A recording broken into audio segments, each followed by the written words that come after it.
All right, our next game this week is number 15 Iowa visiting Michigan, 3:30 Eastern, ABC Network. I believe that's the number 26th ranked Michigan That is the number Wolverines. 26. Others receiving votes, we have the most.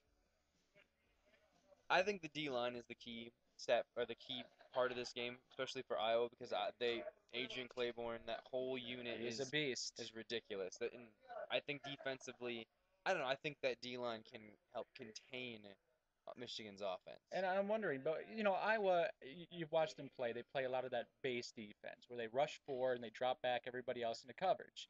Now, other teams have tried doing that against Michigan this year, and that's when Denard has taken advantage of them. Michigan State was the first team to put two linebacker spies on Denard Robinson the whole game, and that was the blueprint to stop Denard.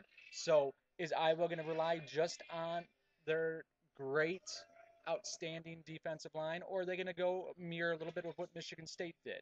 Well, I imagine they throw it in every now and again. They've had a bye week. They've had time to look at it and figure out what they think they want to do. Yeah, yeah, and I think that loss to Michigan State might have actually helped Michigan in a little bit because it actually might have brought a little bit of back to Michigan back down to reality.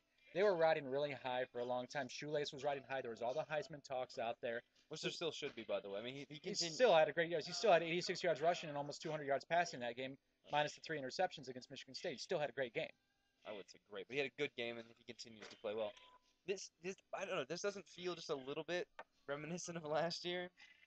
You're Yeah, coming in playing well. You get to Michigan State, you lose that game. Mind you, this game wasn't as close, but you lose a game, and now it doesn't get easier. no, it doesn't get easier, but I also think that Iowa's a little bit better last year than they were this year.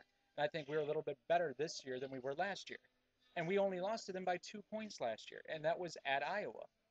But by So the same anything can argument, you happen. barely lost to Michigan State in overtime last year, and this time they dominated the game. Michigan State was a far better team this year, and they Yeah. have a chance Well, to go they're a very undefeated. complete team. Yeah. Moving on is another point I want to bring up is injury watch.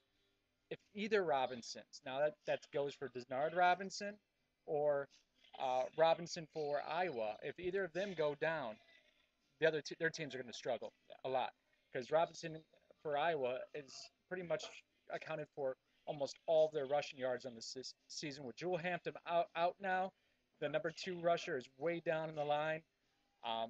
That could be very serious. So they have to hope that he stays healthy, and Michigan has to hope that Denard Robinson stays healthy. Upside for Michigan in this game defensively is you're going to have opportunities to actually help your team instead of hurting it because of Rick Stanzi. Stanzi. Yeah, Stanzi and that in the Iowa offense make a lot of mistakes, and if Michigan can capitalize on, I mean, it's been a pick six almost every game. Yeah, Stanzi is known for his pick sixes. He's good for about one a game. He was good for one a game against Arizona this year, and that happens in all big Yeah, but games. Now our defense is not Arizona's. I'm not saying that it is, but we are opportunistic. That's all. they have a chance to be opportunistic. Now I know I'm sure you're picking Michigan. I am because I'm a homer. I've tossed and turned about this, but I'm a homer, and I'm picking Michigan to win. I'm thinking it's gonna be a close game, but I think they can pull it out. I'm picking Iowa. They were better on the road last year than they were at home. I look at them this year to kind of continue to do that kind of thing. I think Stanzi takes control of business and only throws one pick six, and that's still enough to win the game.